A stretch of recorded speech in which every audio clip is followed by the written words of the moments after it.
Lucia, I'm going to start with you.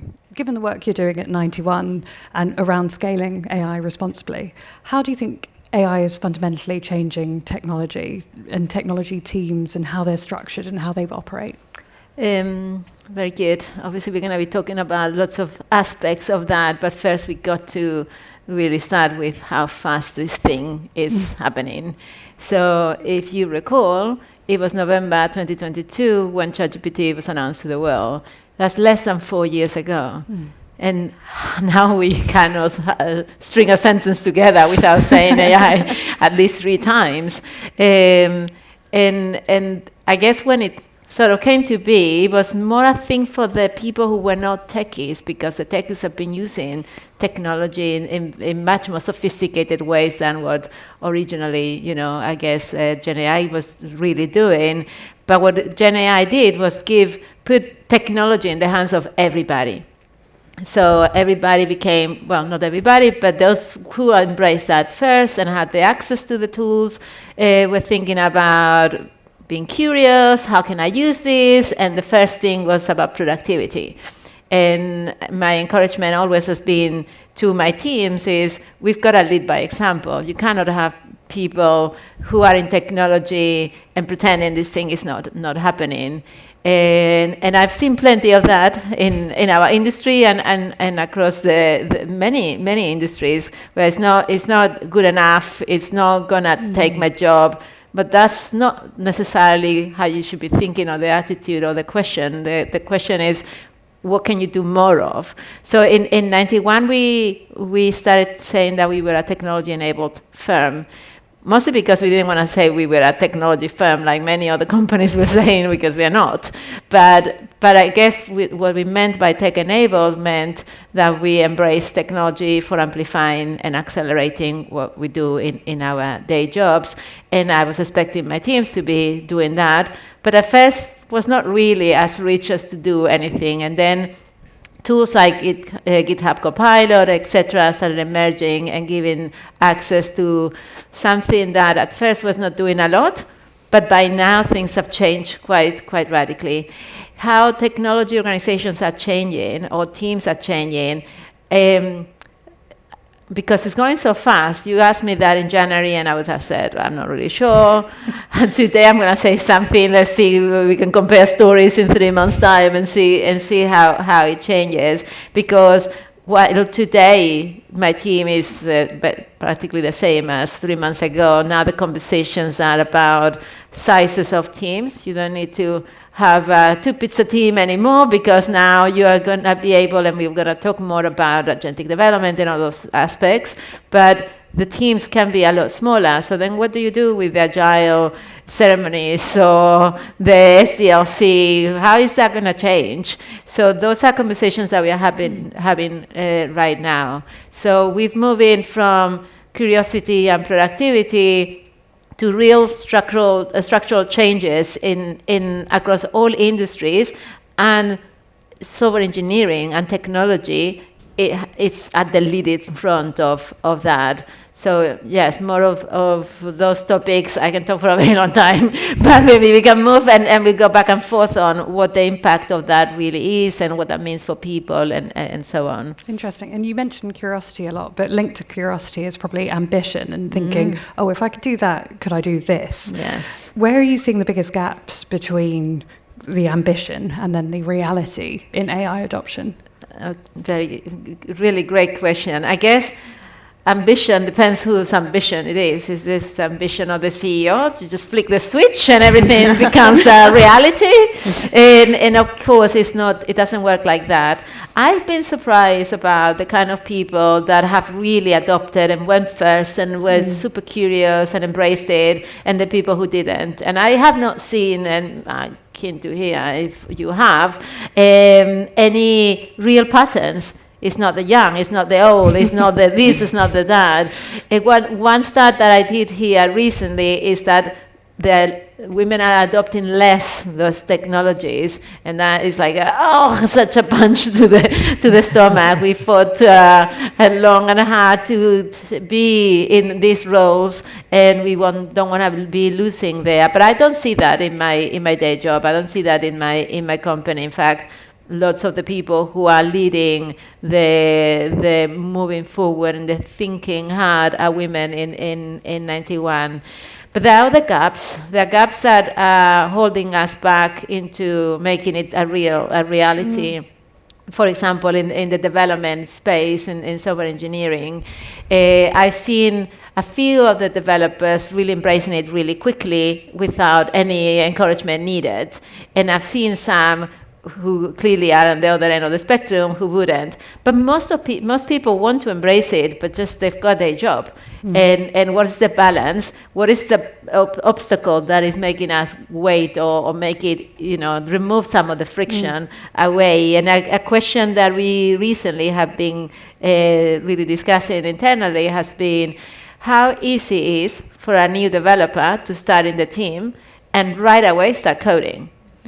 And if you need will setting up environment, then you need to understand what we are doing, then that actually, so that means that you are not really set up for being able to do agentic development, because the AI needs the same context and the same environment. So in a way, the speed of change is highlighting gaps that we have in our environment. So we are looking at how do we close those gaps. We are not a very large organization. I have 160 people that are reporting to me, but they are not all software engineers. So in a way, we left the software engineers to fend for themselves and take care of their own environments and so on, working with the infrastructure teams. And now we are quickly realizing that we do need to worry about dev experience in a way that we didn't really have to before, because that's what is going to stop us being able to adopt at scale the development and the usage of these tools. No, that's really important. I'm keen to kind of go into the role of the developer, and Selena, I'll come to you for this one. I suppose, how is the role of the developer changing from both a kind of business and delivery perspective? Well, I think the role of the developer is definitely shifting. It's not disappearing. I think from a business perspective, I really see closer collaboration. I don't know if anyone's been in a position where you've worked really hard on something, shown it to your client, and they go, that's not it. Whereas now we can get our clients and our business partners to kind of prototype a lot more quickly, develop ideas more so that they've thought it through themselves, and working with them collaboratively. So I think that's where I can see the change. In terms of delivery, when I think about this, it's really where's the accountability, where's the responsibility of, when we're shipping code and that change. Most of us are probably, working in very highly regulated environments. So how do we show the regulators that we have got the controls? We're not letting AI agents just like run sporadically. Where's the quality assurance, etc. So I think. I hate to kind of quote a tech bro at this panel, but Jeff Bezos really said it to me in terms of, we were crafting code with the shovel, digging the basement with a shovel. Now we've got a bulldozer. So in terms of that delivery piece, how can we be responsible with that? So that's how I'm thinking about it. I don't know if you're the first to quote Bezos, because I think the 2 pizza size team was technically Bezos as well. So maybe we should find different quotes as well. It's interesting what you mentioned about the prototyping and the ability to get to an end goal faster, and how a developer might be changing from that individual builder to potentially an orchestrator.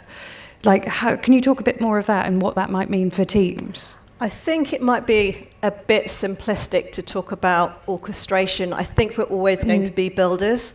Orchestration to me is you've got a process and you're just coordinating. Whereas for me, building is more exciting. As engineers, we want to be problem solving. We need to be identifying the problems for our clients, but also thinking about how we're going to solve it, and using AI to help us, challenge us, kind of critique us. But I think it's really about, we're still builders. If you think about how we built houses in the Middle Ages versus now today, we're not saying we're not builders anymore just because we've got machines and things to help us build better housing now. So I feel like, yes, we're going to be doing orchestration, which we've always done in our teams, but I still feel like the builder in me, I will keep that name tag. and my Can identity. I just say one thing on that, because it's interesting. I was talking to somebody who leads one of our engineering teams earlier today, and he was showing me and talking through his agent strategy and what he was doing, and he was talking about orchestration, and he actually described it as where the magic happens. And I quite liked that, because it made it feel quite exciting and emotional, something where it removes it from just being how you make it all come together. Anyway, sorry, I just thought it was interesting. That is really interesting. I'm going to add to it as well, if that's okay. We're just going to take over.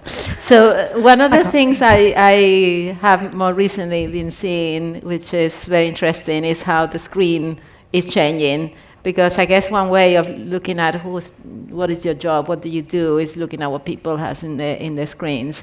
And not that long ago, most of the screen was your IDE, your code editor, and that's what people have been living for a very long time. Although I'm gonna give away I remember coding in that text, just no IDE whatsoever. I'm coding everything from scratch.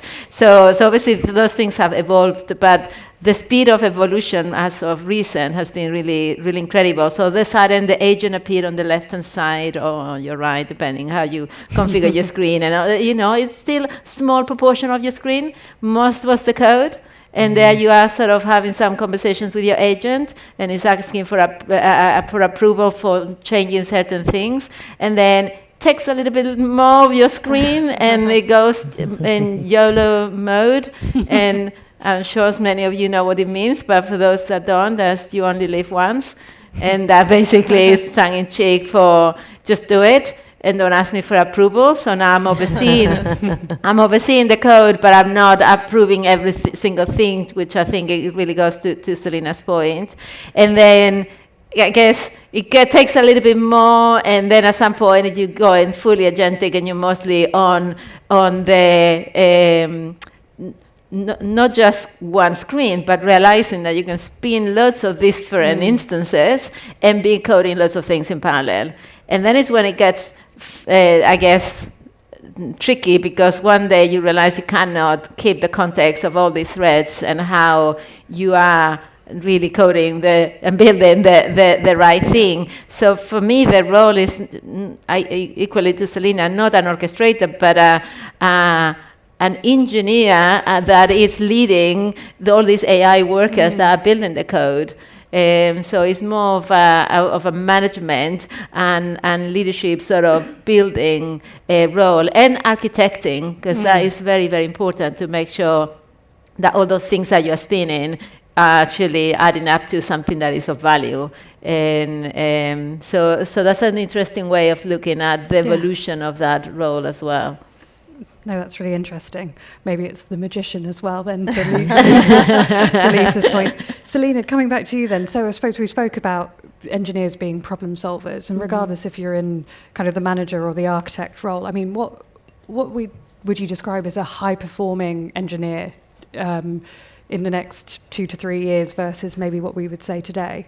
I think that kind of the stereotype of a high-performing engineer, is like someone's going to crank out the clean code very fast, get the features out.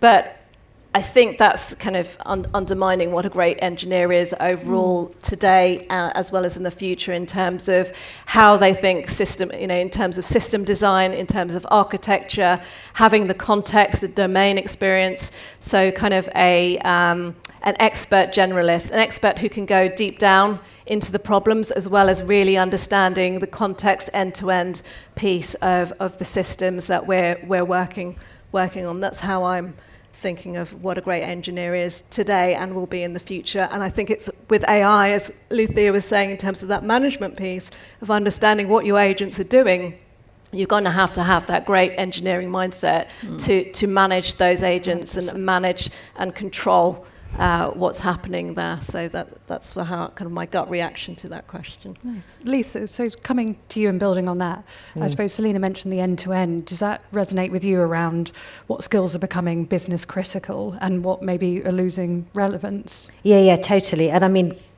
what I'll say here really overlaps and builds absolutely on what Selena said. I think, first of all, to be clear, and it's what you've said, the importance of engineering is absolutely still there. However, what we're seeing is a shift towards the real value that comes, the skills that are needed in the future around judgment, around the ability to put that with the engineering capability to be able to really clearly shape the problem, shape the system, and be able to look at what successful outcomes would be, both for humans and for AI. And so I think there are 5 sort of skills which, in order for the engineer or the developer to fill that role, they need to have. So that judgment one is important. You know, where are the boundaries? How are you going to build? What are the trade-offs that you're going to have? Second one, about problem framing and decomposition. So this one's important because, and it makes me think about my consulting background. It's the interpreting the business needs and really being able to deal with the ambiguity into something which becomes clear, something that you can execute against, that you can validate against, that you can improve on. So that's the second one. Third one, and you talked about it, architecture. And it's one of those funny ones. Through the many years I've been in technology, architecture's been one of those things that, you know, at one point it's the absolute, everybody needs architecture skills, then it goes a little bit out of fashion. And there's absolutely no doubt that having that fluency in architecture, but also in risk controls and how you can embed those is really, really critical. And then you talked about context engineering. And for me, one of the things that I think about here is when we started moving from waterfall to agile.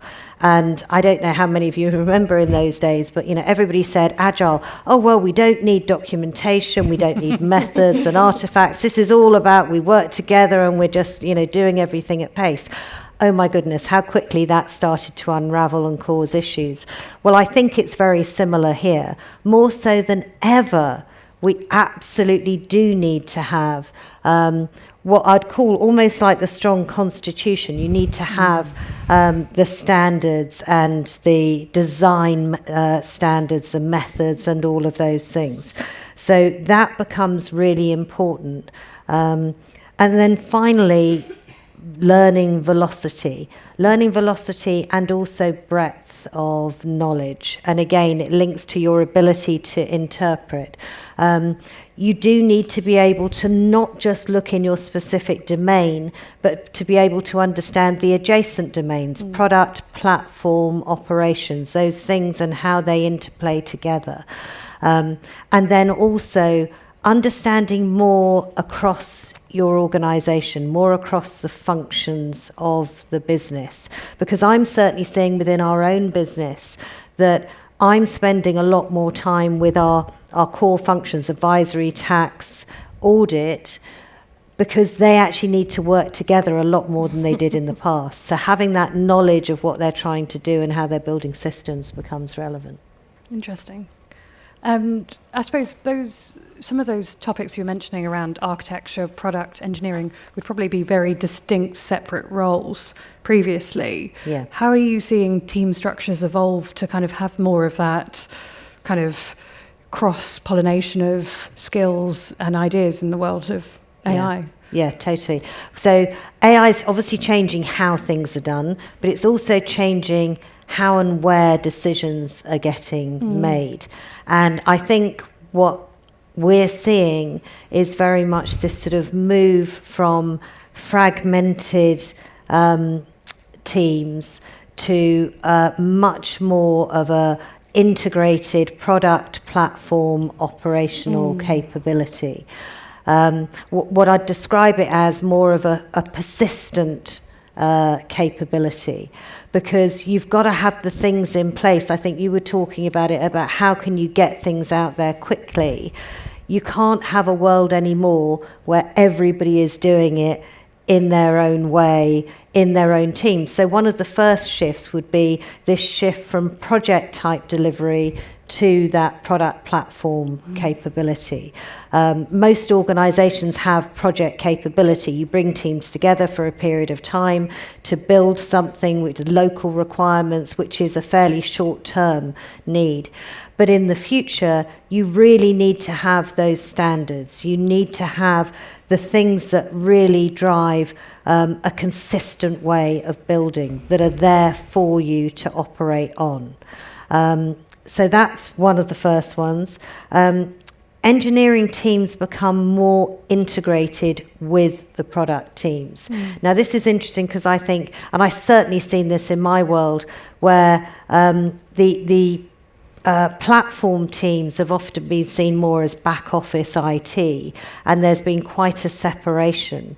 But what we're now seeing is, if you're going to create that persistent organisation, you need to have far greater integration of those teams. Culturally, that's hard because they're very different. One's felt very much in control and very much at the front of the business, and now suddenly they're having to engage with those people who've been almost managing the guardrails and what you do.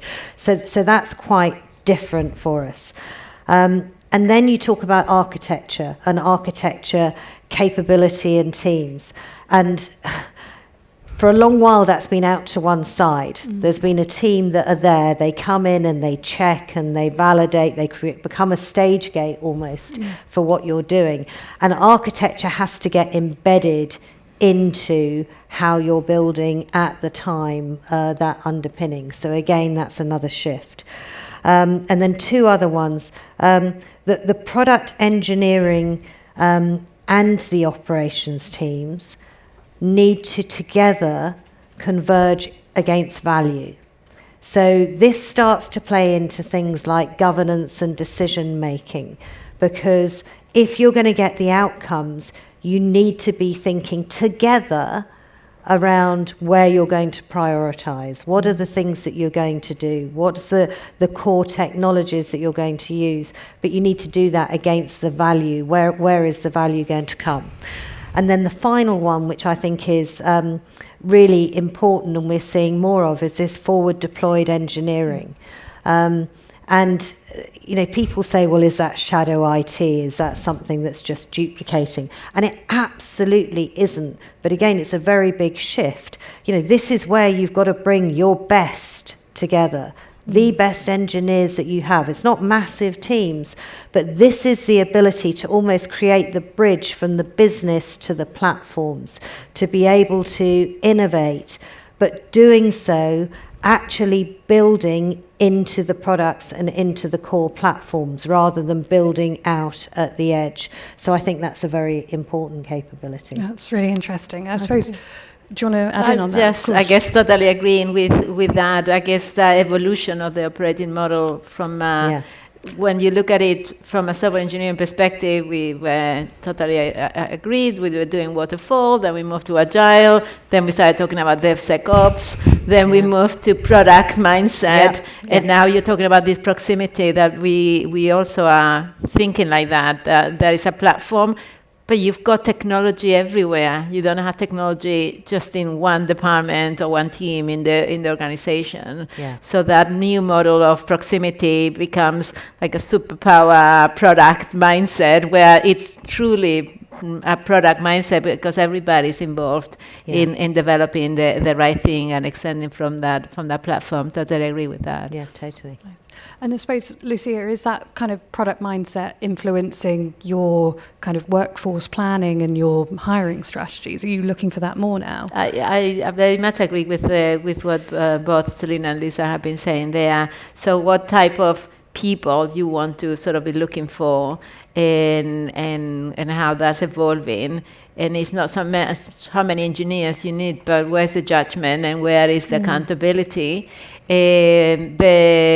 That evolution of the roles that we've been talking about is going to be impacting the kind of people that you are looking for.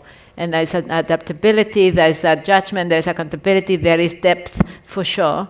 And probably the need of having more senior engineers in the team and maybe less in theory of the more juniors, and we should be talking about that, because counter that. I think that we need to rethink our pathways as an organisation. 100%. Because, the juniors are the future. So I'm a staunch defender as a trustee of STEMET Futures, where we're trying to encourage more people to consider, science, tech, engineering, and arts and maths careers. Yes. I think organisations need to think of how are we elevating the junior roles now?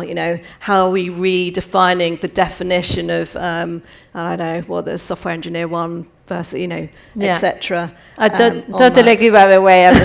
But I guess that becomes the problem, right? If you're only getting value from the depth, how do you get the depth? Because frankly, those people are going to retire one day, and nobody will have the skill apart from the injustice of it. So how do we bring those pathways, as you call it, Selena, but how do we use actually AI in a way to provide that simulation, a little bit like aviation has done in the past, because you need people who still know how to fly those planes, even if technology has been doing it actually for a very long time. Exactly, yeah. So I see it in a very similar way, but I think we're going to need to reorganize in a different way, because so I think corporations absolutely have a role to play, but it cannot be just left to corporations to do this thing. Smaller companies will be poaching depth from other companies because they won't be able to afford to be building those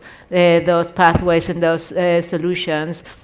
So I think there is a societal problem as well here, that obviously governments also, or other institutions, need to be taking a role, and absolutely corporations have a role to play there as well. I was talking to somebody today who I was precisely talking about this point, and he said, I'm not worried about the smart young people. It's the not smart ones that I'm worried about. I'm like, that's a little bit unfair thing to say, because what do you call smart? I guess maybe people who are more entitled, who have the confidence to grab the moment and to take... Smart is being redefined now with AI, right? Smartness is being redefined with Exactly. So that opportunity, everybody has it in their hands, and how do we make sure that it's distributed in an inclusive way as well? But isn't there the point that you have to help these people be more multi-dimensional, so that they're building technical capability, but they're also building some of those softer skills, the broader things alongside, which typically isn't the way any organisations work when they bring people in. They bring them very focused. Yeah, agreed. So, Selena, I suppose let's look ahead at kind of what your engineering team would look like, and maybe even thinking about the different levels of junior to more senior engineers. What do you think the engineering team would look like for you in 3 to 5 years? This is like the $1 billion question. Yeah. I mean, everyone wants to know, where should we be positioning ourselves? So I think, we're going to, a couple of things that come to mind here is really, I think we're going to reorganize into smaller teams. I think that's kind of a key piece.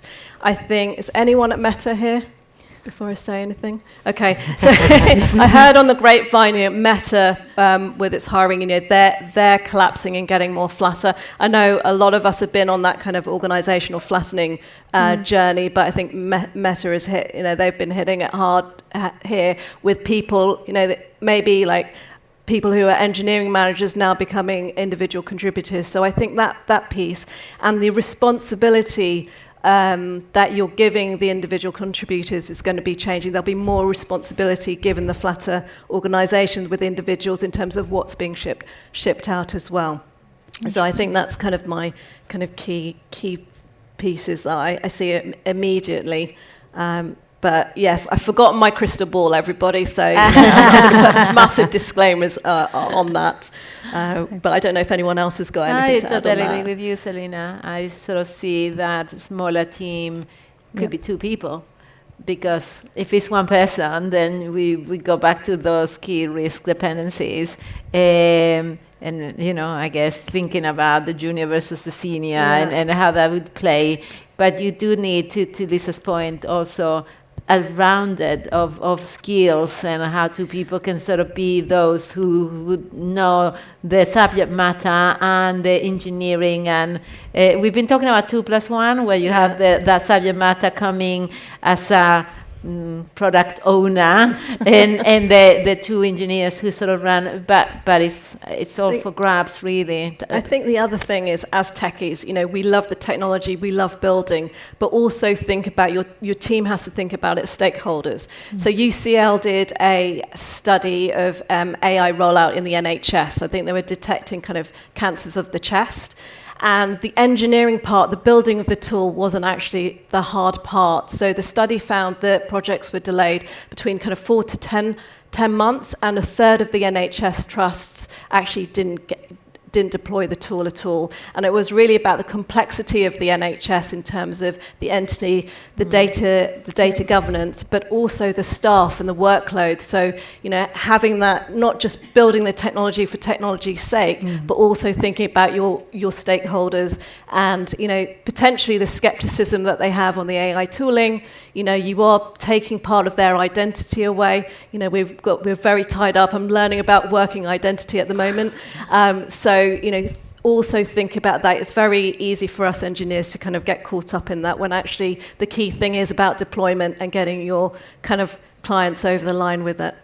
That's such a good point, because one of the things now that everybody, you can generate code like mad, but are we building the things that actually matter? Yeah. It's great that you can prototype very quickly and throw it on the wall and see if it's valuable, but that's an important responsibility. I think it's that commercial mindset, when to say no to your customers in terms of what they're asking, and the kind of using that kind of understanding of, there's going to be a lot of legacy around for a while. So is it AI ready? Is it agent ready? If not, then you've got to help your customers kind of come through that and understand the implications of what they're asking for. Yes, there are big problems to solve out there, but are we ready as an institution, as a company? Yeah, I think that's going to be how you're going to have to handhold people before the CEO says, can we switch it on yet? Perfect. I'd love to bring some of the audience in on this conversation. So we've got the Slido running at the moment, but also we've got, and here are the questions, but we have got a few mics in the room floating. So maybe I'll start with one from the Slido, and then we can open up to questions. So if you're in the room, have a think of something.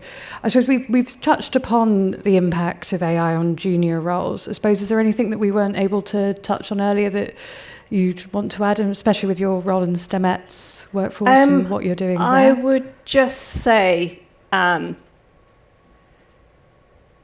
embrace the unknown and a little bit of the fear. Because the rules aren't set yet. We're still deciding and designing how to do it. So don't hold yourself back. I know it's quite scary out there when you hear the clickbait headlines in the news about what, Bezos is doing, whether Elon's doing, etc., Anthropic, Fable being pulled. But I think it's really, have faith in yourself in terms of your skill set, in terms of your critical, analytical thinking. But this is a moment in time. We don't get these moments very often. So I would say, believe in yourself, and, you can design the future. So why don't you go and do it? Thank you, Selena. Any questions from the room? Great. We've got a hand in the middle of this side. Can we get a mic to them? Thank you. Hello. It's a really good conversation. Really enjoying it. I had some questions just from listening to you guys talk. So firstly, we're talking a lot about where we do use AI and where we should use AI, but how do we draw the line where we should automate things versus using AI?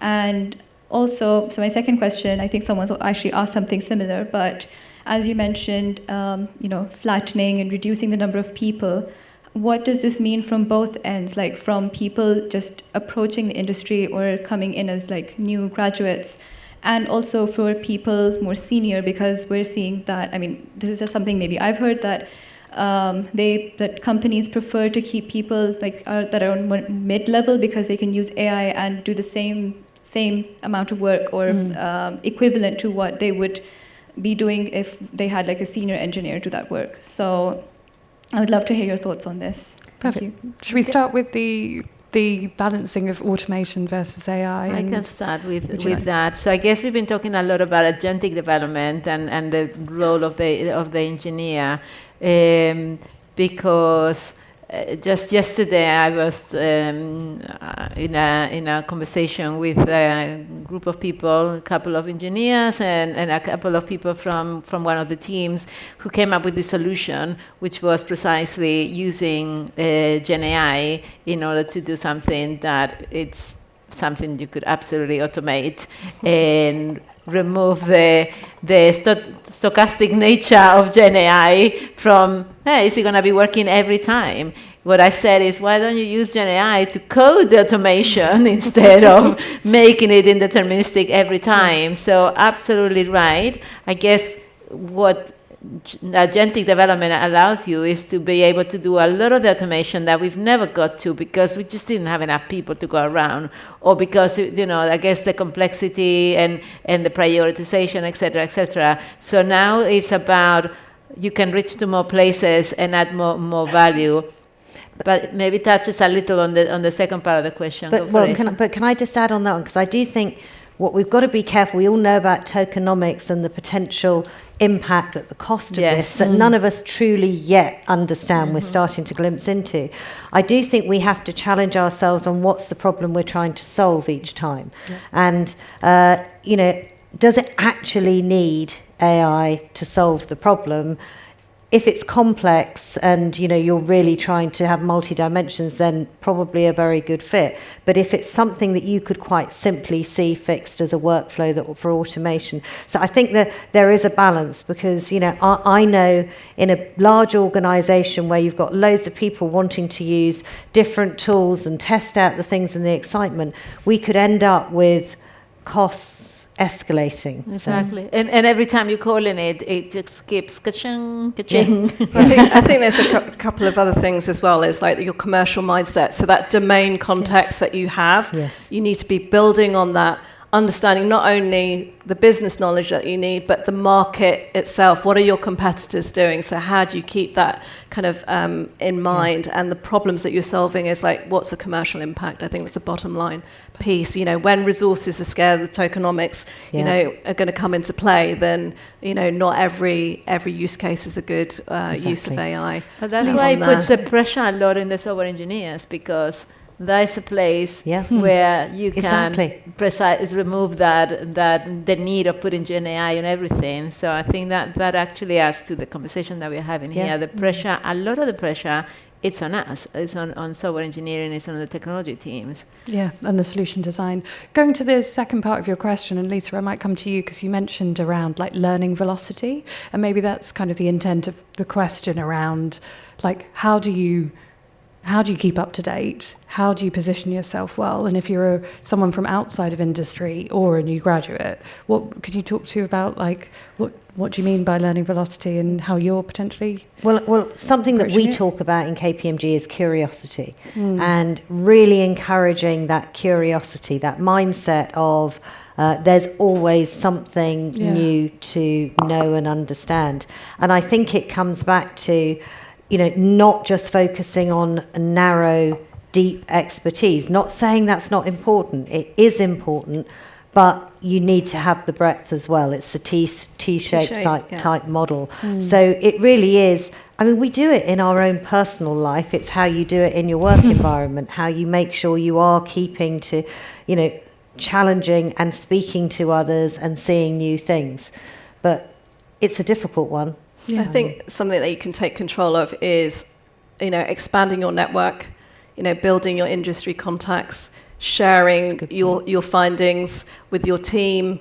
There's plenty of newsletters on AI that can come to your inbox every day to give you the latest news, the latest releases, and kind of hints and tips of how to kind of sort out your personal life, which I've been doing as well. So I think it's about don't feel on your own. Find your community, which this is a great community. So this is like a perfect thing that you're doing right now, but on there. So I think that's kind of things that you can personally do to not feel overwhelmed, and just remember. A lot of people are bluffing.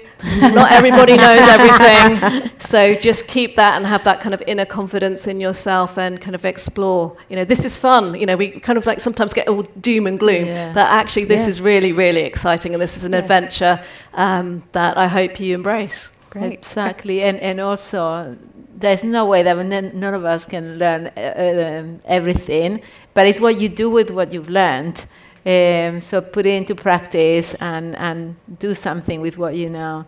I was joking to somebody earlier in the conversation that the amount of stuff that comes my way, like everybody who sees something, have you seen this? Have you seen this? I'm like, I have no time to read every article, see every podcast, listen to every podcast, see every video. And at some point I started getting Claude to, can you summarize this for me? And then I couldn't even have the time to read the summaries from Claude. So I was like, okay, let's stop this madness. We don't need to know everything. Just do something with what you know. Yeah, but find your niche, I guess, in that. Yeah. Yes. Find your niche, find what's exciting for you, go deep dive in that, and work with your team, like who's a specialist, who can you lean on, say, hey, I don't know about this. How do I optimize my tokens that I'm using? Yes. How do I optimize that context window piece? There's a lot of features of the AI tooling now that I'm seeing that, just using it by default, isn't going to get you far enough. You really got to get expert and the nuances and the pitfalls with the different toolings and what works best for different types of aspects of your job too. So again, that curiosity, willing to experiment, I think is key. And can I just link it, because I noticed there was a question up there which said, was asking about how AI can be positive for women. Yeah. And I think it links to exactly these points, because in many years of sort of looking at how we encourage women into technology and where the opportunities are, some of those things like the openness to learning is a really positive trait that women generally have, and also the openness to actually share where you're uncomfortable or what you don't know, which those sort of things, some of those softer skills, the things that you've just been talking about, are things which I think are opportunities for women. Perfect. That's a really good observation. And I suppose I'm really keen to go to the first question or the top voted question on the Slido, because I've got the best panel to answer it, is I suppose as technology becomes more complex and AI driven, what leadership skills do you think become more important, and especially the people leading these engineering teams? So what are you guys thinking about in your leadership styles? Lucia, should I start with you? I think, in a way, double down on the skills that you are working nowadays. So absolutely, the encouraging curiosity and adaptability that we sort of been talking about, but don't lose I guess the special thing that humans and people in your team are bringing into the fore, because people will always trust other humans, but not any other human. The people that bring themselves in a particular way, so be that person that is there available for the people. That is showing that curiosity, that real empathy. I think that is going to be even more important than it's been in a world where those lines can be so blurry. Nice. Lisa, Selena? Yeah, I mean, I think I'd probably build on it. I'd say something about collaboration for me in leadership, because this need to get the business and the technology sort of closer together requires us to work in quite different ways. And if we don't display, from a leadership perspective, the openness to do that, it will never happen within our teams. And for me, we are ending up having to mix people together who don't naturally work together and haven't done so. So collaboration and the openness and being prepared to show that top down is really critical. Exciting. Anything else? I think I would just add, empathy. Change is really difficult. Technology change, we know, is difficult, but people changing their roles, the team structures changing, that's quite scary for folks. And it's really, as a leader, bringing them with you, having that empathy and giving, a little bit of patience for things to sink in and change. And given the reason why as well, if people understand the background of what the pressures are for the business, etc., I think that helps you bring the team with you, but challenging in these times, I would say. No, that's interesting because it kind of ties into the next question because of that empathy you have to have with some roles quite drastically changing. So the question we've got on Slido is what jobs do you think are shifting, fading, booming in this AI era? I suppose it touches upon how the jobs are changing at the engineer level, but I suppose roles within the wider technology kind of estate. I personally think that all roles are changing. I said earlier that there is a lot of pressure on technology, for sure, but I don't think anybody or any industry is being left out of the potential impact. So I think everybody has responsibility and to be learning and to be thinking about that evolution. But I also think it's hard to imagine right now what's going to be happening in the next 3-6 months, because things are going to be evolving, continue to evolve. So back to Selena's crystal ball, yes, jobs are changing and we can see it everywhere. A lot of what we said about junior engineers could be applied to so many other roles, and that's why this is sort of bigger than a few corporations. Yeah. This really has to be thought through in across governments and other sort of more public initiatives as well. Sure. Anything to add, or should we go back to the room? We can go back to the room. Yeah, on the front row. Can we get a mic to the woman in the front? Thank you. Thank you. Good run. Absolutely wonderful panel. Thank you so much. Lisa, you mentioned at the beginning it's wonderful to see so many women in the audience, but this is not the reality when it comes to C-level meetings and the roundtables and engagements. So what do you personally recommend to women who would love to be in your place tomorrow, and how have you reached the C-level position as a woman in AI and in digital, and what are the must-nots or should-nots versus can-do, because sometimes it's eliminating the risks rather than looking for the recipe of how to become a C-level woman in AI? Well, thank you very much for the question. And just to say, when I started in my career, when I came into KPMG, never imagined what I'd be doing today. And I think most women are more like that. My biggest lesson to anybody is to not constrain yourself by what you know today. To actually, believe that you can do anything. With the right people around you, with the right mentorship and the right teams, you should be open to anything. And that's the biggest thing that I think as women we need to learn, and look to people who can see that, because we don't always see it ourselves.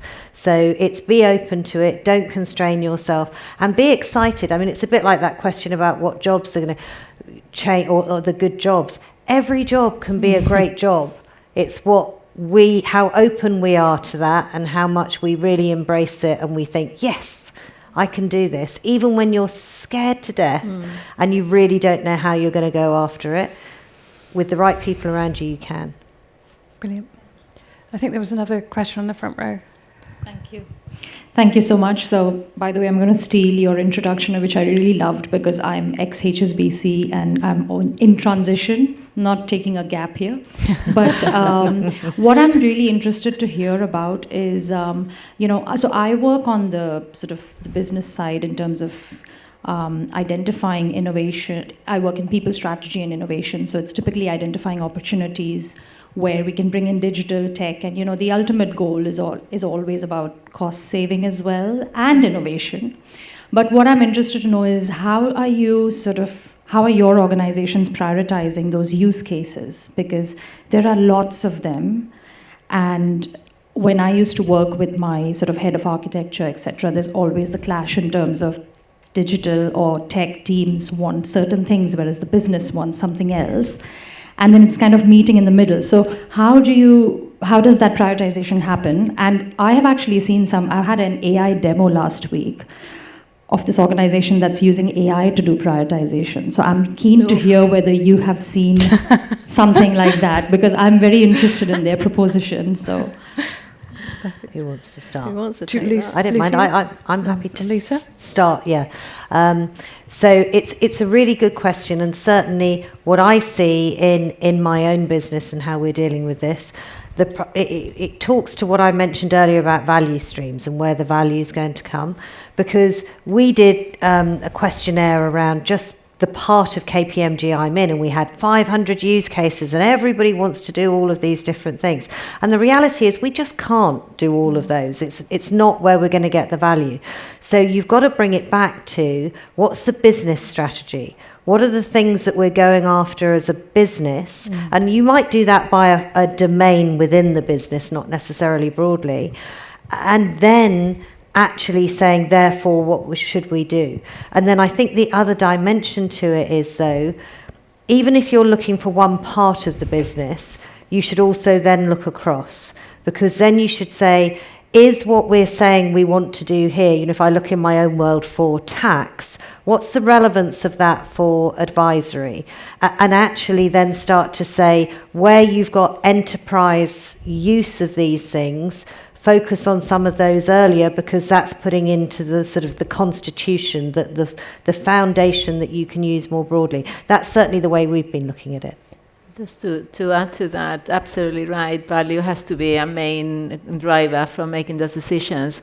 But because things are changing so rapidly, also the opportunity of learning and how quickly you can learn from it and think about how you're using that in other aspects. So sometimes it's about where is the learning opportunity? Who are the people who are passionate about it? Because you're going to learn so much quicker than in a place where that is not ready, and it's just going to be like, trying to draw blood out of a stone. So there's other aspects, because the technology is moving very quickly. And how much are you doing that is edge versus actually now we know you can do that thing with AI and it's well understood. So that's another aspect. I've not seen that technology. I'm curious, although also without saying, okay, all the judgment is going to be done by AI. We're just going to be following orders. So it's a bit scary. Yeah, I'm interested in how that model's been trained. Exactly. Where the biases. Yes. And who's behind it? But I think also on the risk side as well, the risk of not doing it in terms of cybersecurity, those items there, what is the risk that you've got to consider by, not taking that opportunity? Great. I think we've got more questions. We've got a question in the second row, if we could get the mic. I'm making them run a lot. It's great. We have been talking about the impact in specific developers, but also I'm interested, and I saw a question there in the Anonymous about the AI delivery framework. You touched a little bit about waterfall and then agile, but now with infusing AI into development, how do you think that is going to change the way that we interact as a team and we actually do the delivery of products? Because everything is going fast, but all these ceremonies, events, and things that we're doing within the Agile to improve the iterative development is changing now with AI. So just wondering, what is your view? I think your code velocity does not equal your organizational velocity. Exactly. Right. So you can, have all these tools and, change the code, but if your organization is not ready to, accept or modify the way they're working, that's going to be the challenge. So what do you think is the changes that an organization needs to do to kind of like go in parallel with the speed of the coding, with the speed of the organization? So I think at this stage, because it's happening very quickly, right? I mean, I'm only thinking January as more of this tooling like Claude coding and so on became more mainstream and people are starting to use it very quickly. So we're seeing that impact. We're seeing where's the bottlenecks. The bottleneck now is moving from the coding to something else. And what are those something else? And some of those something else are actually also in technology, because you've got to deploy this thing. It has to be safe. It has to be. So we are learning how we adjust that. And some of it is the point we made earlier, that we building the right things and how valuable is this really, or now the coda goes on their own sort of speed, and is not building something that is fit for purpose. So I think at this stage we are really literally learning where the bottlenecks are and how we are tackling them. But I do see, and those conversations are already happening, about the impact on the SDLC and how what's the new AI agile thing? Is agile dead? Is it alive? There's plenty of people discussing that online at the moment. There's definitely going to have to be a shift. And I think that's the conversation we need to have in 3 months' time. Okay, we will. So just interesting, because that's very much on the actual development life cycle and what you're doing. I think the other thing, though, that's an inhibitor is the ability for an organisation to consume what you're doing. Totally. And you know, you can have this great technology, but the reality is adoption is a big issue in every organisation. And even when you measure it and you say we've got people using AI every day, the reality is it yet delivering the benefits? No, generally it's not, because it's not embedded into the flow of the business where it really is going to make the difference. So I think that's another dynamic that we have to work through, is change needs to be driven not as a technology program, but absolutely at the forefront of the business into how you change the way people work. Exactly. Do we have any other questions in the room? We've got a few rows behind.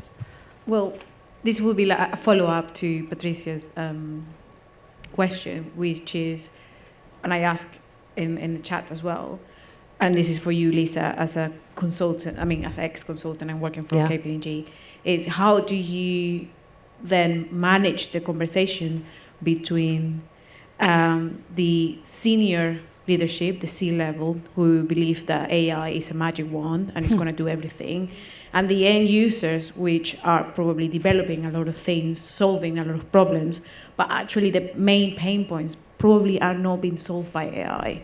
I really struggle with that conversation, and how do you make it? Well, I don't know if it's interesting, because I'm not sure I see the gap between senior leadership and the people who are using it. I see there's potentially a gap between the technology folk who are shaping the solutions and then the front end of the business who are driving how you operate. And actually, what needs to happen is, I think too many of the business leaders don't feel accountable for driving the change. Yeah. They think that it's my job, as an example, because I have the AI teams and the technology teams, to make that actually get embedded. But I can't do that. I don't understand how we do an audit or how we run, various tax processes.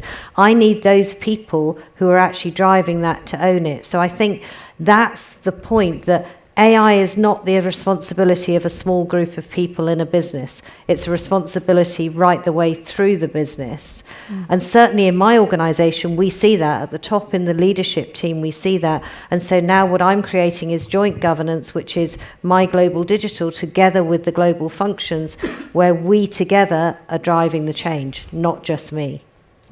But the education is to be across the board, across the organization, senior, junior, whichever sort of a part of the business, because people need to understand. This is impacting our industry, so people need to understand what kind of conversation we are having. So education and awareness is so important. Some of it falls on us, technology, to do some of the education.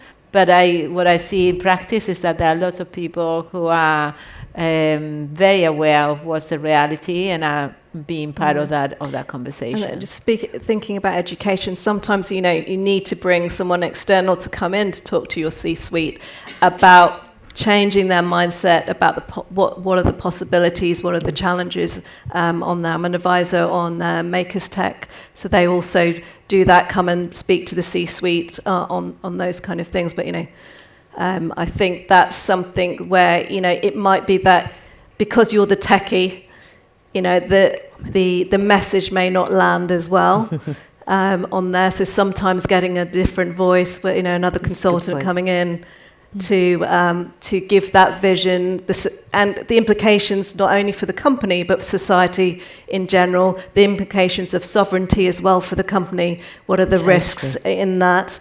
What else do they have to think about from a board perspective as well? What should they be telling their board? If they're not up to speed with it, then there's a risk that, what message are they telling the board there too? So I think that's probably where we need to get better as storytellers, as technologists as well on that. Perfect. I'm going to draw this conversation to a bit of a close though, but I want to just give you an opportunity to kind of leave one kind of crisp message with the group, maybe go down the line and say something that you're most excited about, or a bit of advice that you'd want to give to this audience today. I guess in terms of excitement, the spotlight is so on us, and that's scary and exciting at the same time. I guess we've been maybe knowing that things were moving fast and wanting to get to where we are now. Well, here it is. So what are we going to do with it? And the main, I guess, advice for me, and I think it's been mentioned before, is about you owe to yourself to put yourself forward, to learn, but don't let go of the strengths that you currently have either. You need all of that. So for software engineers, I would say, be sure that you can still fly the plane as long as, and use the technology as well. So you need to be able to do both. Perfect. I mean, I love that. All I'll say is I think this is the best time to be in technology. I've been in technology a long, long, long time, more than anyone in the room. And honestly, it's just fantastic. And you're in the right place. We have the opportunity to grow on the back of it. So just embrace it. Perfect. Selena? I think the only thing I can add to some great advice there is leverage the power of your network, leverage the power of your community, and not only that, bring the next generation along with you. So a lot of our children, my kids in particular, are kind of reacting very strongly to AI and education. So with my STEMET Futures trustee hat, I would say, not only think about yourself, but also think about the wider community and who else you can bring along with you for the ride. Very Perfect. Well, thank you so much for this conversation. It's been really interesting. I think what's come through is really that it's not just a technology shift here. It's changing how teams are operating, how skills evolve, and how organisations even think about our talent pipelines. I'm really excited to have hosted today, so thank you so much. And can we all have a big hand for our panellists? Thank you. Now, thank you. So we're going to have a 5-minute comfort break while Freddie gets set up on the laptop over there. She's got a really great demo planned for us, and I'll do a brief intro to her in 5 minutes' time. But feel free to stay in seats or go to the bathrooms over there. But we'll start again in 5 minutes' time. Thank you.